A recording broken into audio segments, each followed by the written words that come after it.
Assalamualaikum warahmatullahi wabarakatuh. Perkenalkan, saya Asyifa Aulia Ansori dengan NIM P272350244060. Di sini saya akan menjelaskan tentang materi mikrobiologi.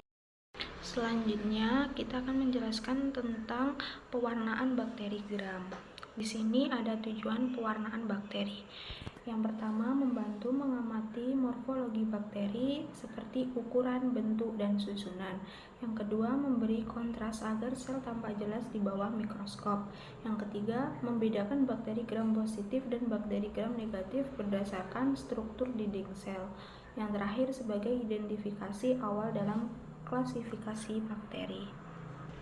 Selanjutnya, adapun jenis reagen untuk pewarnaan. Yang pertama, kristal violet untuk pewarnaan utama primary stain. Yang kedua ada larutan iodin sebagai murtad atau penguat ikatan warna. Yang ketiga ada alkohol atau aseton untuk dekolorisasi atau peluntur warna. Yang terakhir ada safronin untuk pewarna penutup atau yang disebut counterstain. Kemudian prosedur yang pertama, buat preparat olesan atas semear lalu difriksasi di atas api. Yang kedua, tambahkan kristal violet selama kurang lebih 1 menit kemudian dibilas. Yang ketiga, tambahkan iodin, didiamkan selama kurang lebih 1 menit kemudian dibilas. Yang keempat, teteskan alkohol 96% kurang lebih 15-30 detik kemudian dibilas. Yang kelima, tambahkan safranin kurang lebih 30-60 detik kemudian dibilas. Yang keenam, amati dengan mikroskop menggunakan lensa minyak imersi. Adapun contoh bakteri yang pertama, Escherichia coli dan Staphylococcus aureus. Yang untuk Escherichia coli itu merupakan bakteri gram negatif dengan ciri dinding sel peptidoglikan tipis dan membran luar, kemudian mudah terdekolorisasi dan memiliki warna merah muda atau pink. Setelah itu adapun contoh lain seperti Salmonella sp. Yang setelah itu ada Staphylococcus aureus, yaitu merupakan bakteri gram positif dan memiliki ciri dinding sel peptidoglikan tebal dan menahan kristal violet atau iodin, memiliki warna ungu, dan memiliki contoh lain seperti Bacillus atharacis. Selanjutnya kita akan menjelaskan materi tentang isolasi bakteri.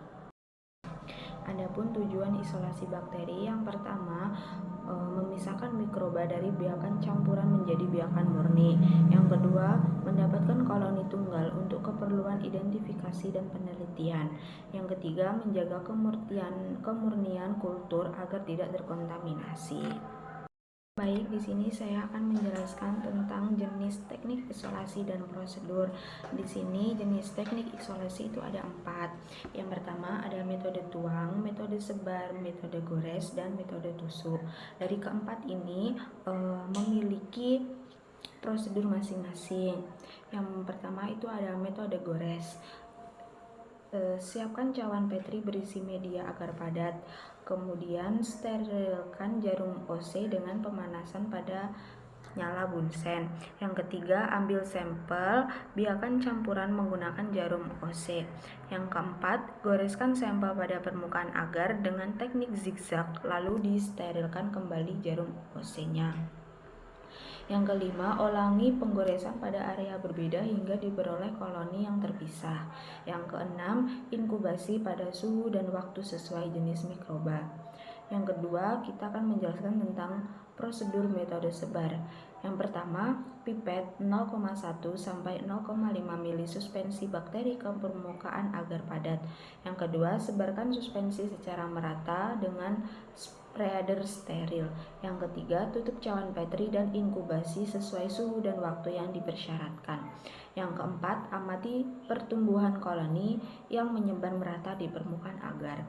Yang ketiga, kita akan menjelaskan tentang prosedur metode tuang. Yang pertama, pipet sejumlah suspensi bakteri ke dalam cawan Petri steril. Yang kedua, tuang media agar cair kurang lebih 45 derajat Celcius ke dalam cawan yang sudah berisi sampel. Yang ketiga, homogenkan dengan cara menggoyangkan perlahan. Yang keempat, biarkan media memadat, kemudian inkubasi. Yang kelima, amati koloni yang tumbuh baik di permukaan maupun di dalam agar. Yang terakhir itu kita akan menjelaskan tentang prosedur metode tusuk. Yang pertama, sterilkan jarum OC lurus dengan pemanasnya dinyala bunsen hingga pijar. Yang kedua, dinginkan sebentar lalu ambil koloni bakteri dari kultur murni atau sampel. Yang ketiga, buka tabung berisi media semi solid dengan prosedur aseptik. Yang keempat, tusukkan jarum OC lurus yang berisi inokulum secara tegak lurus ke tengah media kurang lebih 2-3 kedalaman tabung. Yang kelima, tarik jarum OC dengan hati-hati agar jalur tusukan tetap lurus. Yang keenam, tutup tabung dengan rapat dan inkubasi pada suhu yang sesuai dengan jenis bakteri. Misalnya 30 derajat Celcius selama 24-48 jam. Yang ketujuh, amati pola pertumbuhan bakteri di sepanjang jalur tusukan dan sekitarnya. Di sini selanjutnya kita akan membahas tentang ALT atau disebut dengan angka lempeng total. Adapun tujuan ALT yang pertama menghitung jumlah total bakteri mesofil aerob dalam 1 mili atau 1 gram sampel. Yang kedua, mengetahui tingkat cemaran mikroba pada pangan dan sediaan farmasi. Yang ketiga, menentukan kelayakan konsumsi berdasarkan standar BPOM atau SNI. Kemudian di sini adapun prosedur ALT. Yang pertama, persiapkan sampel dengan cara kita harus mensterilisasikan alat dan media seperti PCA, plate count agar. Kemudian kita melakukan homogenitas dan pengenceran bertingkat. Yang kedua itu ada inokulasi, metode pour plate atau spread plate, yaitu dengan cara tuang atau oleskan sampel ke media PCA. Yang ketiga itu ada inkubasi, kita melakukan inkubasi itu selama 24-48 jam pada suhu 30 derajat Celcius dengan syarat cawan itu harus dibalik. Kemudian kita melakukan pengamatan, yaitu kita mengamati apakah di dalam yang kita sudah praktekkan itu terdapat tumbuhan bakteri apa belum. Kalau ada bakteri maka kita harus menghitung. Baik, di sini adapun soal ALT. Yang pertama, berapa nilai ALT berdasarkan tabel tersebut. Nah, di sini syarat ALT ada 30-300 bakteri. Nah, dari contoh soal ini ada kolom 3 pengenceran. Yang pertama 10 pangkat min 3 itu jumlahnya bakterinya 100. Yang kedua ada 10 pangkat min 4 dengan bakteri 38. Yang terakhir itu ada 10 pangkat min 5 dengan bakteri 10. Nah, jadi yang termasuk syarat itu ada di pengenceran 10 pangkat min 3 dan pengenceran 10 pangkat min 4. Nah, setelah itu kita tulislah. Kemudian kita rubah ke pangkat min 4. Kenapa sih kok dirubah ke pangkat min 4? Karena pengenceran paling tertinggi itu ada pada 10 pangkat min 4. Nah, maka kita rubah yang awalnya 100 dikali 10 pangkat min 3 menjadi 10 dikali 10 pangkat min 4. Kemudian yang 38 dikali 10 pangkat min 4, jadinya kalau kita rubah ke pangkat min 4 dia akan tetap karena dia sudah pangkatnya itu min 4. Kemudian dari kedua itu kita jumlah, jadinya ketemunya 48 dikali 10 pangkat min 4. Setelah itu kita bagi 2. Kenapa sih kok dibagi kedua? Karena itu sudah ketentuannya.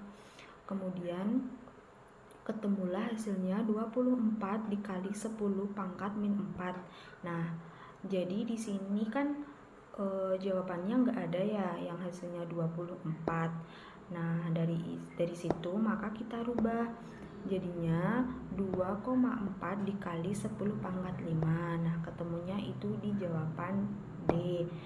Loh, kok kenapa dia itu bisa dirubah ke pangkat min 5? Karena jika kita tambah koma maju itu dia akan nambah pangkatnya. Selanjutnya, saya akan menjelaskan tentang AKK. Apa sih AKK? AKK yaitu angka kapang kamir. Di sini ada pun tujuan AKK. Yang pertama, menghitung jumlah kapang dan kamir dalam 1 mili atau 1 gram sampel. Yang kedua, mengetahui tingkat cemaran jamur pada pangan dan sediaan farmasi.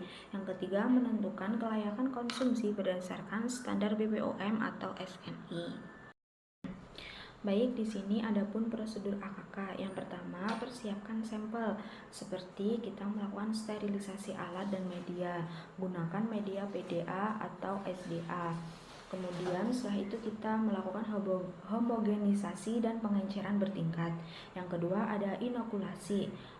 Itu kita menanamkan sampel pada media padat.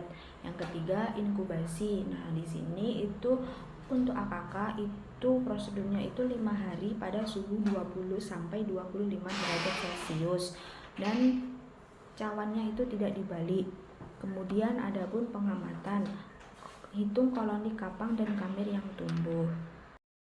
Baik, di sini saya akan menjelaskan contoh soal untuk AKK.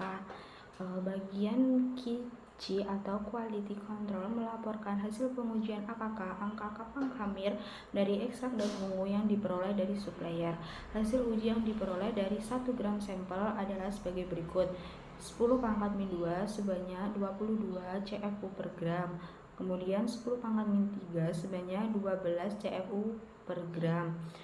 Yang ketiga ada 10 pangkat min 4 sebanyak 8 CFU per gram. Nah, di sini untuk syarat AKK itu ada 10 sampai 150 bakteri. Nah, dari soal tersebut yang masuk itu ada 2, yaitu 22 dikali 10 pangkat min 2 dan 12 dikali 10 pangkat min 3. Nah, di sini dari kedua tersebut pangkat yang paling tertinggi yaitu 10 pangkat min 3.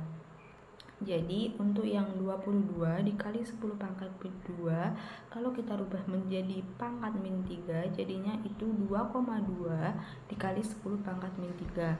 Yang satunya 12 dikali 10 pangkat min 3 sama dengan 12 dikali 10 pangkat min 3 karena dia sudah pangkatnya itu min 3. Nah, dari situ kita jumlah 2,2 dikali 10 pangkat min 3 ditambah 12 dikali 10 pangkat min 3 didapatkan hasilnya itu 14,2